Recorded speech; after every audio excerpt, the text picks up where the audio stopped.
Okay. Hi, everyone. Thank you so much for joining us in this virtual space tonight. My name is Shuchi, and I'm the director of the Transnational Literature Series at Brookline Booksmith, just outside of Boston, Massachusetts. And I'm your host for tonight's conversation with Jessica J. Lee and Aimee Nezhukumatathil. The Transnational Series focuses on works concerned with migration and authors who challenge and expand what it means to belong to a place, to a country, and to a home. Our events are normally in the store, but since the pandemic and for the foreseeable future, we will be a virtual event series only. We feel fortunate that we're able to offer comfort during this really difficult year, and we're grateful to the many authors who have joined us at varying hours of the day and night to share their time and their words. And we're really grateful to all of you. We know it's no small thing that these days to commit to another hour of Zoom. So we're very appreciative that you've taken the time out of your life to be here as part of our audience. Thank you. Just a few Zoom webinar pointers before we begin. At the bottom of the screen, you'll see a few icons. One of those is a Q&A icon where you can enter in your questions at any time during the conversation. We'll take as many questions as we can toward the end of the hour. And another button will get you to the chat window. That space is there for you all, so please feel free to chat during the event. My colleague Pierce will be in the chat as well, dropping in useful information, including links to books by our authors. We do keep these events free in the hopes that you will support the authors and the bookstore by purchasing books from us. So thank you in advance for checking out tonight's books and for continuing to support independent bookstores. And finally, you can see us, but we can't see you. So relax and please enjoy the conversation. Now I have the pleasure of introducing tonight's authors.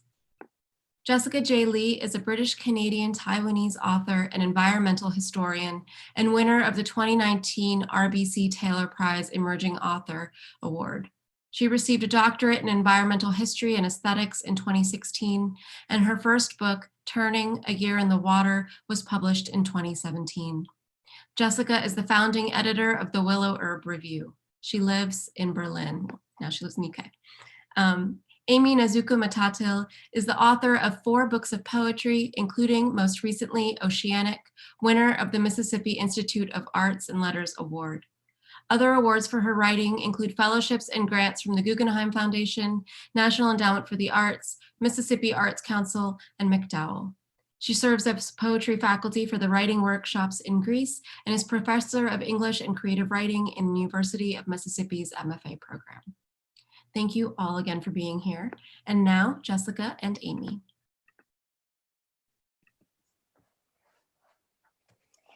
Hey everybody, Jessica, so lovely to be here. Thank you, Shuchi, and thank you, Brookline. I'm so glad to be here on one of the first sweater weather days here in Mississippi. Last week it was still in the low 80s, high 70s. So, and just I'm so jealous. I'm so jealous and cold. I literally sorry. have a hot water bottle on my stomach right now. I'm so cold. Oh no! And remind me, what time is it where you are, Jessica? It's actually not too bad. It's 11 p.m. I'm in the UK now, and we changed our clocks already, so we've already fallen back. So it's not too bad of a difference. Wow. Oh my goodness. So you're in the UK right now. If people who are here, I'm always dying to hear where everybody's from. So if you all can drop in the chat, I see some of you are already doing it, where you are zooming in from. I love seeing that. Oh, Maine we have, Los Angeles, fantastic. More, Cambridge, fantastic. Good. Well, I think, Jessica, we decided I'll go ahead and read for about like 5-7 minutes. Then Jessica's going to do the same. And then I have a bunch of questions to ask. We'll chat amongst ourselves and then we'll turn it over to the audience for questions. So while we're reading, if you think of something, drop it in the chat, and likewise, and Jessica, feel free too. If you like, I know for me, sometimes I'm not given that opportunity, but if you want to stop your video while I'm reading, that's fine. I feel like then I have to be watching, but you can also be there too. So whatever feels right to you. It's 11 o'clock, so that's late for me. So we're doing all right. It's all right. All right. Well, first thing I'd like to do, folks, is I don't want to assume that everybody knows this figure. One of my favorite cartoon figures is somebody named Michigan J. Frog. So I'm gonna read from my book World of Wonders, and I'm gonna read a little bit about some new frogs that were discovered. But I wanted to share my screen first. So hang on one second here. I'm gonna share a little video for you. And let me see here. So Michigan J. Frog is an actual frog. When I read this out to college students, they had no idea what I was talking about because many of them don't watch Looney Tunes anymore. But let me see, let me make this a little bit bigger. And he was a frog that danced when nobody was watching. So here we go. Here's a little bit.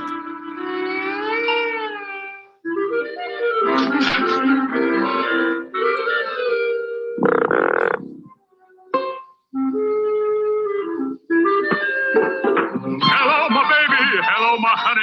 Hello, my ragtime gal. Send me a kiss, my wine. Baby, my heart's on fire.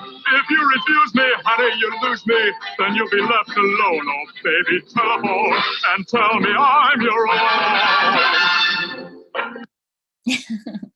All right, so I wanted to give that just as a little background, and he actually, I'm going to type it in the chat here. Oh, so people remember this. Okay, good. My students were making me feel so old because they're like, Professor Nezhukumatathil, nobody watches Looney Tunes, and someone asked, what is a Looney Tune? So, but his name, I did not know this until I was doing research, is Michigan J. Frog. In case anyone wants to savor that moment later after the event. All right, so I'm going to read a small chapter here. Oh, I had it. Here we go. So one thing to know about this book is that it has these great little illustrations in it from a Japanese-American illustrator named Fumi Nakamura. And she just hit it out of the ballpark with these drawings. I wanted someone who was biologically accurate, but someone who could do maybe 1% whimsy. And that was Fumi. She just nailed it. And her frog illustration for the dancing frog is one of my favorites. So I'm just going to read a small part of this, and then I'm going to switch to something about the narwhals. The dancing frog. It must be summertime, the season of outdoor dance parties and cookouts, because I just cannot get enough of dancing, and more specifically, dancing animals. I'm not the only one either. Recently, the reptile and amphibian world was rocked by the discovery of a record 14 new species of frogs. Herpetologists first broke the news in Kerala, the state in southern India where my father's family is from. This region is a biodiversity hotspot, meaning many of its flora and fauna aren't found anywhere else in the world. All 14 of the new frogs belong to the genus Macryxylus, and herpetologists have named them dancing frogs. When I say this, perhaps you might think of the delightfully named Michigan J. Frog from the old Looney Tunes cartoons. Michigan J wore a top hat and carried a cane and sang, "Hello, my baby," and only danced when people weren't watching. And boy, did he ever dance, kicking that leg out with more vim and vigor than any can-can girl. Only male dancing frogs, like Michigan J, exhibit this unusual behavior. The larger the frog, the more frequently they dance. It's a way of courting, and it's also a defensive stand back. This lady is spoken for, kind of a sign, which is needed on the jungle's dance floor, where males often outnumber females 100-1. A frog begins by taking his place on top of a wet rock near a cool stream and stretching back one leg at a time. When the leg is fully extended, he spreads his toes as wide as possible, like opening an umbrella, with the webbing between each toe stretched as far as it can go. It's a semaphore to tell other frogs, go away, but at the same time says to females, hey, come join the party. A dancing frog is about the size of a golf ball and is super sensitive to rainfall patterns and stream levels because of its precise requirements for breeding. After the male and female have met, she begins her version of dancing, digging her back feet through pebbles and soil to make a bowl for her eggs. Most often, she'll find a spot in a stream where the water just barely covers the rock beds. Too much water, the dancing frogs might get swept into the current when they try to lay eggs. Too little water, and the eggs won't even touch the stream bed, meaning almost certain death for her eggs if they dry out completely. After the egg laying is complete, the female shrugs off the mate that she's been carrying on her back. He is then free to find another wet rock on which to shimmy and kick the evening away, accompanied by a gurgle of fresh water, a xylophone of accompaniment for this performance. And I'm going to pause here on that one. But yeah, it was so exciting in a world of so much dire climate change news. Not too long ago, that this was like the biggest news in the herpetologist world, because 14 new species were discovered, and that, is all too rare, unfortunately, these days. So I'm going to switch real quick to my chapter on the narwhal, and it's one of my favorite. It is my favorite whale. Hang on one second here. And it's when I started writing about the narwhal, oftentimes many people hadn't seen them before, known what they're like, and now you can find narwhals in our grocery stores. You can find narwhal socks. If you don't know what it is, let me type it here in the chat. Narwhal, you can get narwhal stickers. So I like to think I had something to do with it. No, I'm just kidding. But it is funny. That gave me more motivation to write the book. Like, Aimee, you got to hurry up and write this book. Otherwise, all the animals that you write about that you think are unusual are going to be not unusual at all. So, okay, here's just a smidgen from the chapter on the narwhal. Narwhals are found mainly in the Arctic Ocean, but occasionally a small pod of them wanders into a Canadian fjord. The word narwhal comes from the Old Norse word nar, which means like a corpse, due to the distinctive mottled skin that looks like the spotted skin color of drowned sailors. Narwhals don't have a dorsal fin, and they have vertebrae in their neck that allow them to do a whale of a double take. Sorry, hang on a second. The only other whales that share these unique traits are beluga. They eat cuttlefish, cod, and armhook squid. Nothing too disturbing, right? But the way narwhals eat can be alarming. They will swim up to its food very stealthy-like, slow and steady, opening its mouth and inhaling like the world's scariest vacuum. And then, in one giant and powerful gulp, it'll swallow the unsuspecting animal whole. Did I mention that narwhals like to swim upside down? Can you imagine seeing a 3,000-pound narwhal sidling up to you upside down and slowly starting to open its mouth? Who are these toothy creatures' predators? Orcas and the occasional polar bear sometimes hunt baby narwhals, but when orcas go after an entire pod, the narwhals just dive. They can survive at almost 5,000 feet below sea level. And yet, narwhals are classified as almost threatened because humans hunt them for their teeth and their valuable fat supply. One afternoon in Kansas when I was in 6th grade, my sister and I were riding the school bus back to the doctor's quarters. As we neared home, I saw my mom in our driveway, unpacking groceries from her car. A chunky blonde boy on the bus asked if my mom was Chinese. When I said no, she was actually Filipino, he flipped his eyelids inside out. Do you all know, let me pause there because my own boys did not know what that meant. And people used to do this in the 80s. They would literally flip their eyelids inside out. Do you know this? Oh, it's terrible. Anyway, nobody needs to send me pictures or anything like that, but it was just horrible. Anyway, I cringed and groaned. I can still picture his greasy, dark, who knows what jammed under his fingernails. And I could still see his belly hanging over his Wrangler jeans as he chortled at his own joke. And then, as if flipping his eyelids wasn't enough, He tugged at the skin at the corner of his eyes and pulled it to his ears. I bet she's Chinese.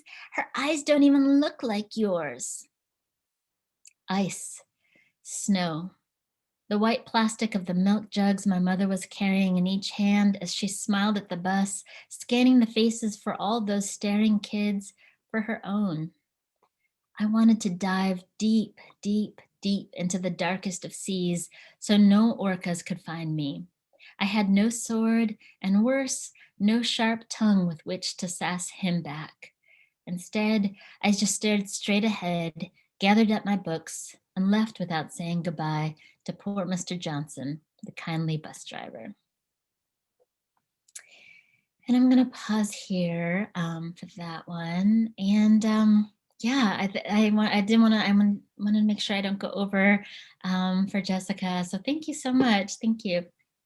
Thank you so much, Aimee. I almost forgot that I was also doing an event there. I was really in awe just sitting here, like enjoying your reading. It was really wonderful. Thank you so much for reading. So I'm gonna talk a little bit, I guess, about Two Trees, and I'll read a few pages. For those who don't know the book or who aren't familiar with it yet, it is a sort of hybrid book that sort of, how do I put it? In 2016, came across a sort of trove of letters written by my grandfather many, many years earlier, before he had died and as he was developing Alzheimer's. And it was a memoir of his life. And I had been very curious about my grandparents' lives. They were from China and had moved to Taiwan, where they lived for many decades before moving to Canada, where I was born. And I'd really wanted to understand more about their story. And then sort of years after his death, I was given this sort of treasure. And as a writer, I think I spent a really long time trying to figure out how to tell that story before realizing that actually the way into that story was to do with my voice and who I was, which is, I'm an environmental historian and a nature writer. And so, yeah, Two Trees came out of that. It concurrently tells the story of my grandparents' lives and is an exploration of my connection with landscape in Taiwan and with place and with migration through the natural world. So I will just read a few pages, which are from near the beginning of the book. Let's just see. Okay. A green washes itself over Taiwan's hillsides, a mottled, deep hue that reminds me more of lake than of land, of darkened waterweed more than tree. The green rolls out on the horizon, glinting with occasional light, but more often steaming with the low-hanging clouds that cling to the border between hillside and sky. That verdant hue is unlike any other I know. Taiwan's hills form a natural boundary between the cities and the mountains. Camphor laurels, peeling elms, charcoal trees, banyans, and sugar palms are overrun with the unfurling of ferns beyond number, with giant taros that stand gaping under heavy rain. The parasols of the eight-fingered Diplofatsia reach their hands to the sky, and their many greens stand layered, saturated, and deepened. The island holds both migrant and endemic species. There are plants that came from the continent, carried by birds or other animals, by air or by the land bridge that once filled the Taiwan Strait when the sea levels were lower many ages ago.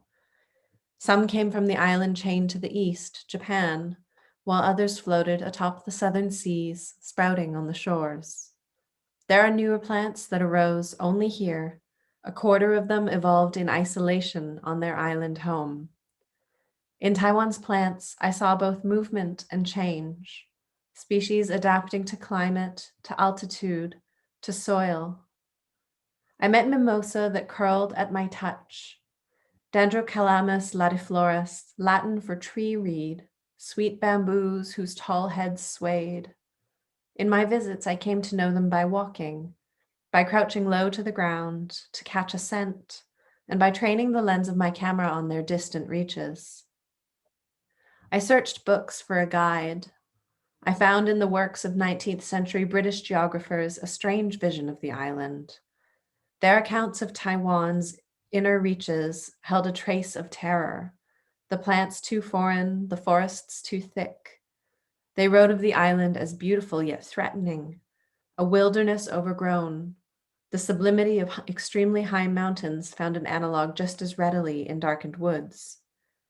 John Thompson, a photographer and fellow of the Royal Geographical Society, wrote of softly beautiful mountain scenery cut through with gigantic forests, where climbing parasitic plants, quote, passing from tree to tree, formed a chaos like the confusion of ropes on a Chinese junk, end quote. These portrayals mingle beauty with fear, with curiosity and exoticism, occasionally with disgust. Though written in English, I struggled to find in them a language I could share. But this was the green my mother grew up with. She told me the Mandarin names of plants I had no reference for, passed on from my grandfather to her, fanghuangmu, phoenix or flame trees, and bajiao, a fibrous, inedible species of banana, her childhood through the names of trees.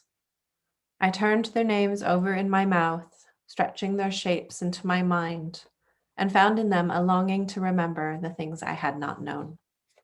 I will stop there. And then I have a zillion questions for Aimee. It's so lovely, Jessica. Thank you. You could have read double that length. Oh gosh, no, I'm losing my voice at this time of the day in any case, so it's good. I'm so excited we're doing this. So for those who don't know, I'm a really massive fan of Aimee's, so this is like a real, I will try not to fangirl this entire time. Oh my goodness. I'll slip you I'll PayPal over some $20 or something. You're too kind, Jessica. Thank you. Thank you. How should we do this? I have a bunch of questions for you. And likewise. Well, you read first. How about I jump in and ask a couple questions or one or two, and then we can just jump back and forth? Yeah, we can probably go back and forth. Yeah. I don't want it to be like Amy's segment and then Jessica's segment. I think I can already tell that we'll be fine. We can do this. Yeah. Okay, so one of the things I was actually really interested in when I was reading World of Wonders was like there was just such a massive range of plants and animals and just a huge range of species in the book. And so many of them are these little keys that sort of unlock childhood memories or past moments or whatever it is. And I'm really curious about the process of choosing them. Like, how did you narrow in on the ones you wanted to write about? And were these ones that had preoccupied for a long time, or, why the species that you chose? Yeah. Thank you so much. I had, the kind of the quick, easy answer is that I'm just kind of a big nerd. And I have been reading and daydreaming about these animals many of these animals since I was, 7, 8 years old. And I can absolutely still remember me on the floor of the library in the nature section, just being bedazzled by pictures, staring at them with my mouth open. And then finally having like a librarian or my mother tell me it's time to go, and I think many writers start out that way of just being voracious readers. But my dirty little secret and not so secret now, as a literature professor, as a writing professor, is that I've read, and I still read to this day, more nature and science books than I ever do literature. And I read a lot of literature. Poems and stories and novels, but it's science and nature that I just can get lost in. And really, my idea of a good time is sitting by a fire and reading about the giant squid, So I had a list of 200 plants and animals, and I wrote drafts of all for those 200 drafts, or 200 plants and animals, but I really wanted it to be culled down to the 30 plants and animals that I just felt either such a personal connection to, or I just was going to burst if I didn't tell someone about this plant or animal. I mean, I just had so much enthusiasm for this plant or animal that I hope would be contagious through the pages, you know? So anything where I felt like, oh, I'm really forcing myself in here or really trying to make a connection that isn't there, I set aside. So that was my litmus test of how do I get a list of 200 down to 30? And I could have made it, you know, say 150, but I really wanted each one to pack a punch. So I had to be brutal with that. Yeah. That's incredible though. And I mean, I think that was what struck me so much about the book, that it never felt that the parallels that you draw were sort of manhandled into the story, right? Like it was always really, really fluid. I was really struck by the Touch Me Not Mimosa chapter, which just like the way that it was so powerful. You know, you go in so gently, you're thinking, okay, this is going to be this like lovely tale of the plant, and then it's about women's bodies, and it's incredibly powerful. Yeah, I'm just, thank you so much for that. Well, thank you. Thank you. Yeah, I really wanted it to be, I wanted it to be seamless and not something like where you can almost lift the covers and be like, oh, here's where she hit insert memoir, you know, paste. And I really wanted it to be seamless and to really mimic my own writing process of this as well. Yeah. And I write everything longhand, and I only revise when I'm on the computer. So there was a lot of scratch outs, but the places I could see in my journals where the writing was so smooth, it's almost a direct comparison. Those were the ones that ended up being in the book. Not across the board, but most often than not. And that's where I was just in that flow, in that writing, and that so much I just needed to share about the Potu bird or something, you know, like that. And anyway, so that's a little bit behind the scenes. You know, Jessica, I wanted to ask you kind of to start off with a craft question as well, is like, how did you, one thing that struck me about your book, and forgive me because it's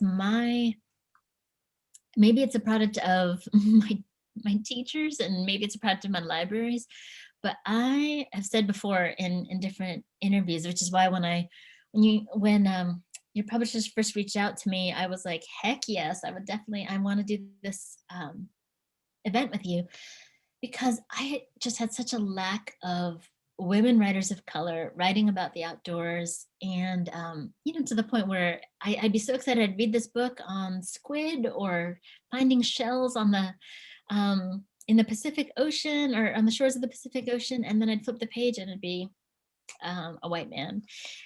But what I was thinking of that little girl sitting in the library, how I would have relished this, even though I know this book is not for children, how I would have relished just to see Mandarin in the pages, and then also to have such great descriptions of spoonbills, you know what I mean? Like that's almost never happens to me, and it's 2020, you know, it's not 1955. Can you talk about maybe the choices of, maybe it wasn't even a choice, but can you talk about the craft of including Mandarin, even if I don't know what my official question is, but I was just so grateful for seeing that, even though I don't speak it at all. I was just so grateful to see another language, just another perspective. So maybe if you could talk about maybe some of those choices to include words from another language in here. And yeah, I never also felt lost. So that's the other thing. I never felt lost. And it's the same way as if, you know, when I was learning to read classical literature, and if there was a famous painting that I didn't know, I would not feel lost if it was done well, because that would be on me to look up the painting, you know? So I just feel so lucky to have read this book. Anyway, it's a big question, but No, I definitely think like this wanting to capture plurality and multiplicity without it being a problem, without it being a lack in some way, was really important for me in writing this book, because I mean, it sounds really cheesy and I keep saying it, but it's like, I wanted to write the book that I think I wanted to see, which is like, I'm a Yes. big nature reader, a big environmental literature and nature writing reader.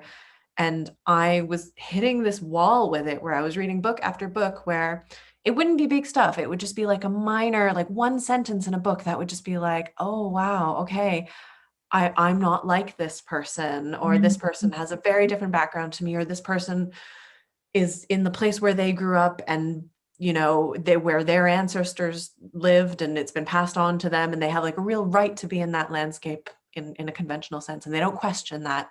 Yeah. I kept having these experiences reading, and I just was really tired of that. And so I knew I had to write a book that reflected my own experience. And when it came to language, I'm not fluent in Mandarin, and that was really important for me to get into the book as part of the process, which was like the fact that I really could have been. And I think, like many immigrant kids, I just stopped speaking when I was a kid. And it's something that I really mourn now as an adult and have been working to rectify. And so it was important for me to put that process on the page. To not italicize non-English words was really important in terms of just like not marking them out as foreign, because in my narrative, which this book is, they're not foreign to me, right? Like they're the most normal and natural things in the world. And so I just wanted to create a book in which a multiplicity of places and modes of being and experiencing the natural world could exist and be valued on the same level, if that makes sense. Yeah. Oh, that's so important. And I love that idea of like, kind of just making more space at the table of nature writers, and writing about the environment to have multiplicity. Again, this is not 1955, this is 2020. And nobody's actually ever asked me this, but I'm wondering, just to follow up on that, if you could talk about, maybe it's more of a vibe than a direct question that I've been asked, but the vibe sometimes I get from interviewers is like, what's the big deal? Like, why, can't race be out of nature? Can't we just appreciate nature and not have to focus on race? And I know I have answers for that, but I'm curious to know how you would tackle that. Maybe it's something that only gets, maybe that's only like, it's such an American kind of brutish kind of way of looking at things, like to somehow not see race. Well, after the past, 6 months and what we've seen basically since springtime, I think, like that question should be thrown back in the face of anyone who asks it. But I think, for me, I come back to this idea that it's like, when we're talking about the natural world, when we're talking about environment, we're talking about land, which means we're talking about borders automatically. And, for those of us, I was born in Canada. My dad's Welsh. I live in the UK now. Particularly, I think I am engaged very much with like a British nature writing tradition. So much of that is tied up with the histories of empire, histories of colonization and migration. So if we're going to talk about land, that is automatically a part of the conversation. And working on this book in particular, one of the things that I came across really often was that so much of our plant knowledge, so much of our knowledge about the natural world is tied up with colonial botany, with foreigners coming into other lands and naming their plants, right? And making them official and having them, recording them on the record. And I feel like that if I come to it from that space, almost as a historian, and, on a very personal level, saying like, well, at the very, on a very basic level, my own self and my family's story includes migration, which means we're going to talk about these things. Like, it feels much more natural to me. Like, I don't think it needs to be shoehorned into the conversation. I think it is, it's a key question that we need to confront as nature writers, and it shouldn't just be on the writers of color to be confronting it, frankly.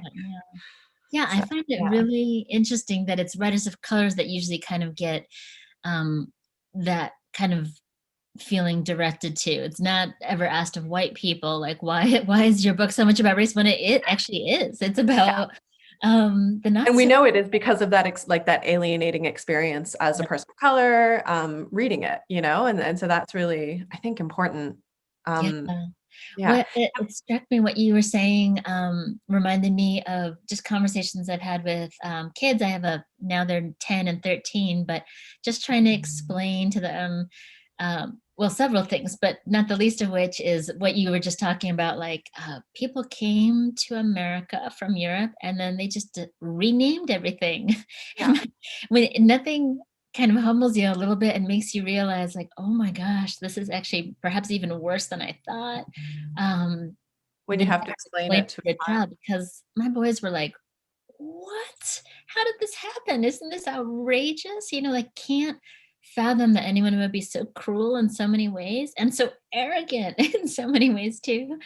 And so it's kind of a humbling thing to kind of explain empire or colonialism to half white children, anyway, I but wish thanks. someone had explained it to me when I was growing up. I mean, that's Yeah. that's the sort of thing. It's uh, like it took me a really long time to sort of come to the end of the circle where I wanted to spend time on my mother's family's side of the story. And my dad is white British, and that afforded me quite a lot of privilege for a long time. Mhm. And yeah, it's to have those hard conversations at that age, I think is super important. On the flip side of that, I really wanted to ask you, and I think this probably applies to like talking with children and bringing this to Sure. kids. I am like fascinated and sort of awestruck by your ability to channel wonder in Okay. your work. And I'm really curious, like particularly now under the current circumstances and in your work and in your writing, like how do you keep that up? How do you sustain just being awed, Yeah. literally to have wonder It's at so funny. everything? I will say 2020 has been a hard year to have wonder. I'm not going to lie and I'm not going to sugarcoat it. But you know what? It is a practice. And thank goodness I've had kind of a lifelong practice so that when we have a kind of a trash year like 2020 has been, um, it's not as hard as it perhaps could have been, and but what I mean by that practice is I don't wake up. There's many days, if I'm just keeping it real here, where I wake up and want to just stay under my blankets because I don't want to. I am opening my laptop, like, dare I check the news today? What's going on? I live in Mississippi and we have one of the biggest spikes of coronavirus because our governor also just decided last week to lift any requirements for wearing masks, and now they're wondering why they have a big spike in cases. Like they can't either they truly are dumb or they're nefarious and don't care. Either answer is frightening. And so I think that's totally valid. How do you keep wonder when that's the main headline? And I'm home now. I would much rather be in a classroom teaching. My sons are home learning, on Zoom, and that's not ideal for any of us at all. My husband is also teaching at home. I would say it comes down to this for me, that wonder, the root of the word wonder means to smile, and it also comes from a place of curiosity.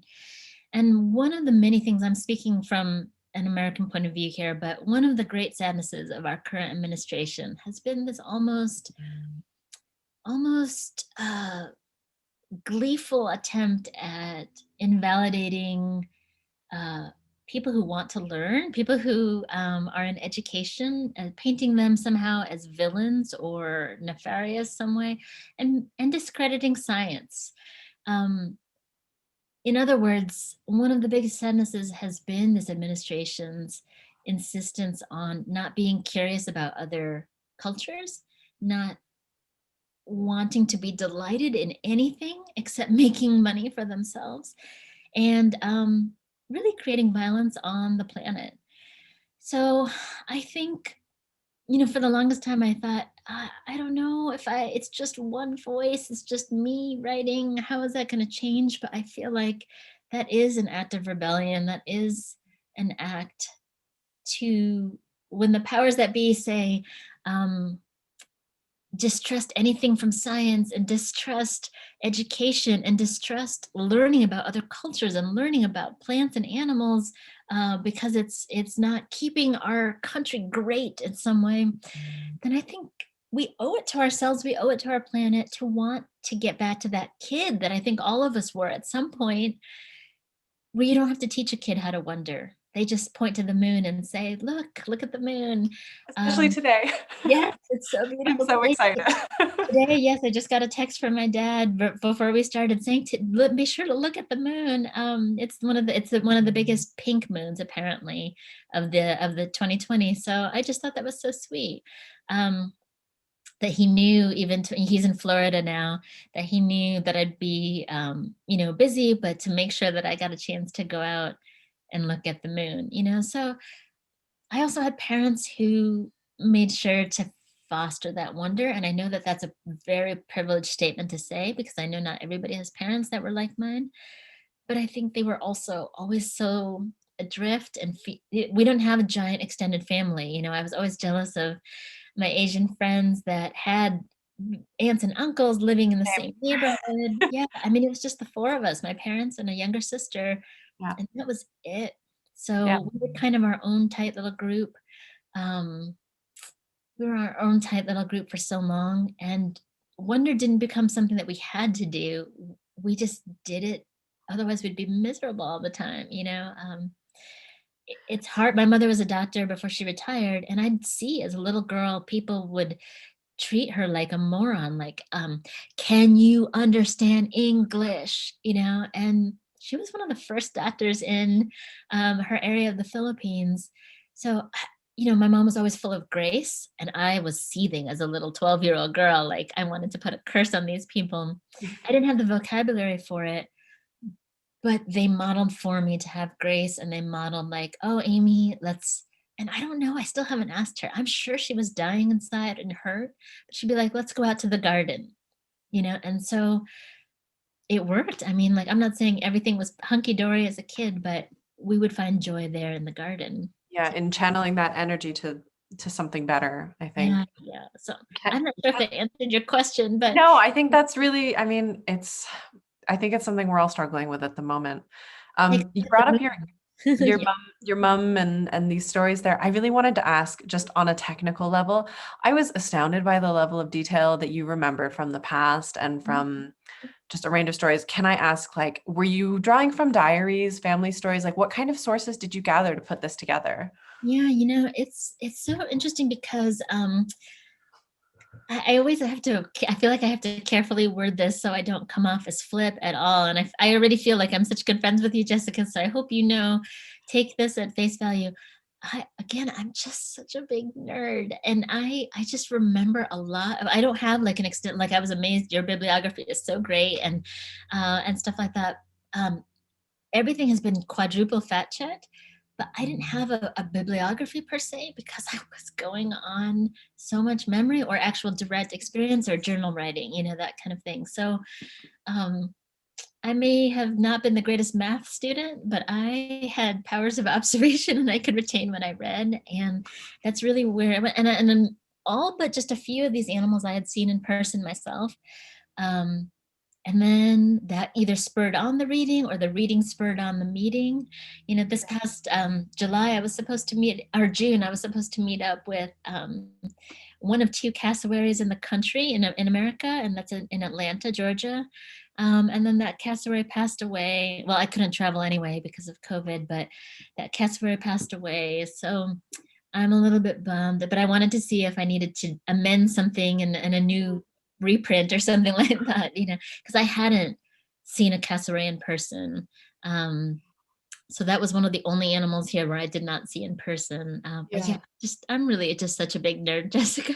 No, but it was, I mean, like, I was just so struck by the level of detail, and it was so transporting. Like, I was back, like reading the book, I was back in my childhood backyard catching fireflies, you know, which is, it's one of those things that, like, yeah, you're right. Like, kids these days have no idea about fireflies. It's wild. It's wild. My college students are, I think, among the last generation that know that sensation. When I go in and teach elementary school, they're like, we're not outside. Either their parents won't let them or they're inside playing video games. And I'm like, I think my parents But then just I think, out. like, there's so much that, like, I think plant knowledge that my mom had and that my grandparents had in Taiwan, which is like, they didn't get to pass that down onto me, like down to me. And that is already, like, you see it sort of the half-life of this kind of knowledge. And I find it kind of devastating. So, you know, having books like yours and having, you know, undergone that process myself to just be like, I need to document these things. Yeah. So important. I think, do we need to go to the audience now, or do we? Yeah, let's try some of the questions on, but while we're gathering up, so feel free, folks, to drop more questions in the chat. And yeah. Hey, Sushi. But Jessica, can I ask you one more question? I loved the parts. Oh, I'm forgetting now. See, I'm such a nerd. I wrote down page numbers. Okay, on page 116, I felt like when you were gathering maps and tracing journeys and stuff like that, that was probably, and I've read a lot of books here in 2020 now, having been inside and in the pandemic, that was probably one of the moments in this book, but really of the whole year, where I felt like I was truly like on a journey, and it wasn't on like a white man's journey or I'm going to conquer something journey, but I felt like such a moment of discovery too. Like I felt nervous and like I didn't know what to expect because I really didn't know much about the book, which is how I like it going in. But so I was like, will Jessica get attacked here? She's traveling alone, or I mean, you know what I mean? Like, is she being careful? I just felt like I was so invested on that gathering of maps and stuff like that. Can you talk a little bit about I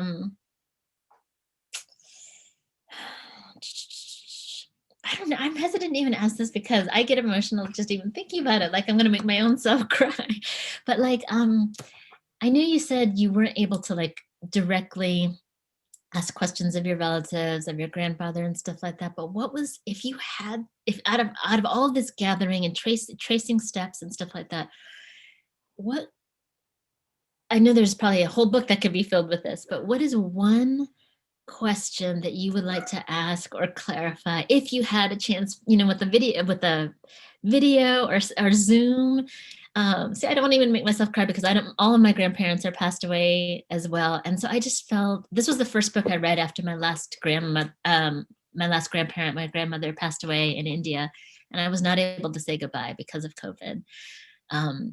And so reading this was kind of like a balm, but it also made me sad again, like all these kind of unanswered questions that I have. And I wanted to see, just as a woman of color too, what questions you would have for your grandfather. I think I would have like a huge number, and it's hard to narrow it down.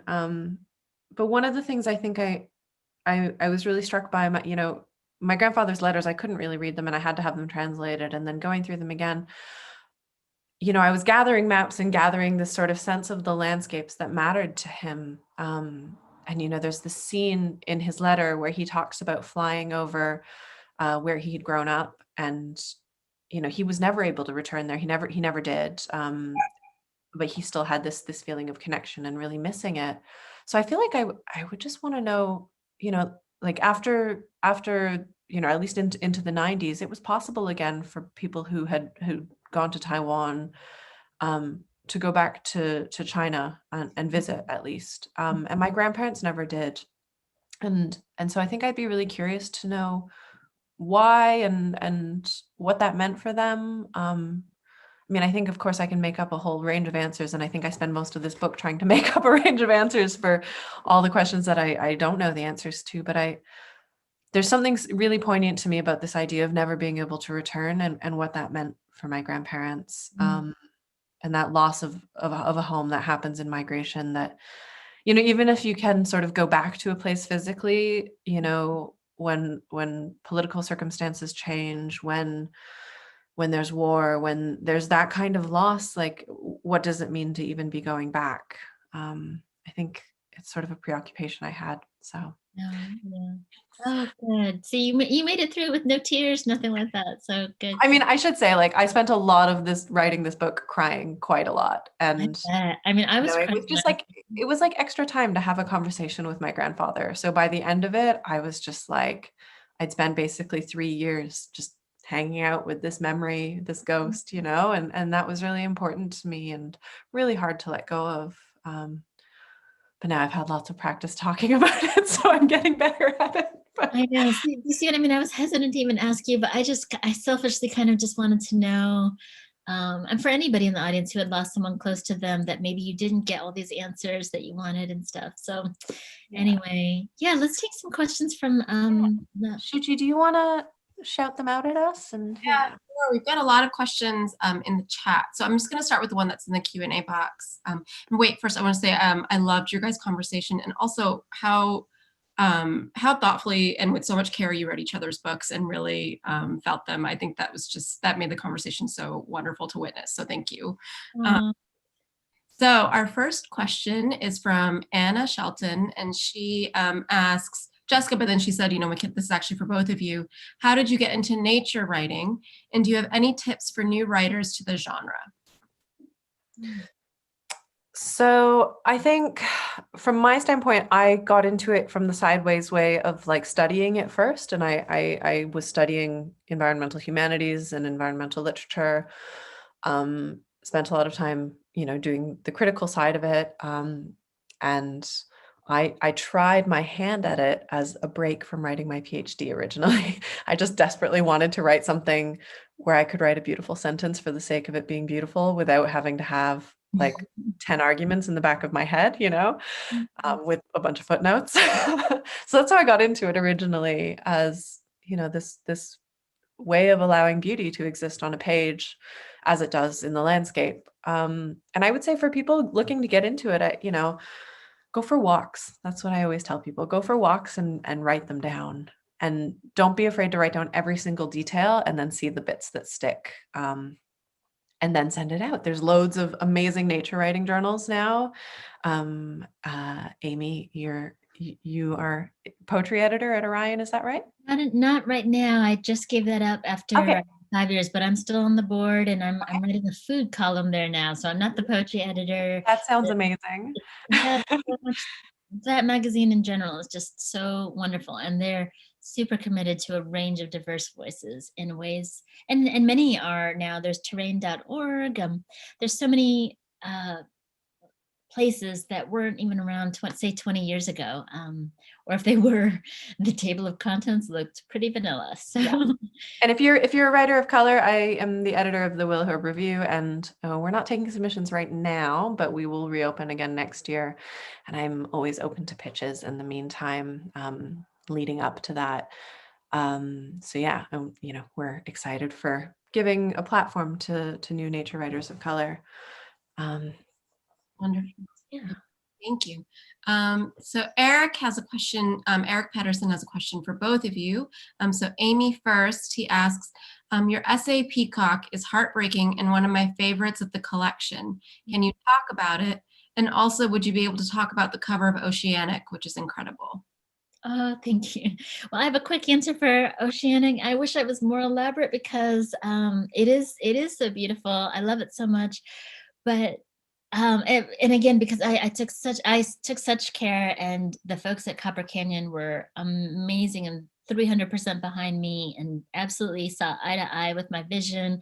I wanted it to be the picture, and I don't have it. Oh, yes, I do. Hang on. For those who haven't seen it, I wanted it to be something that's, when you have a title called Oceanic, it's hard to not put something ocean related in there. And I was adamant, I didn't want to put anything ocean related on it. And then I was like, okay, get over yourself, Aimee.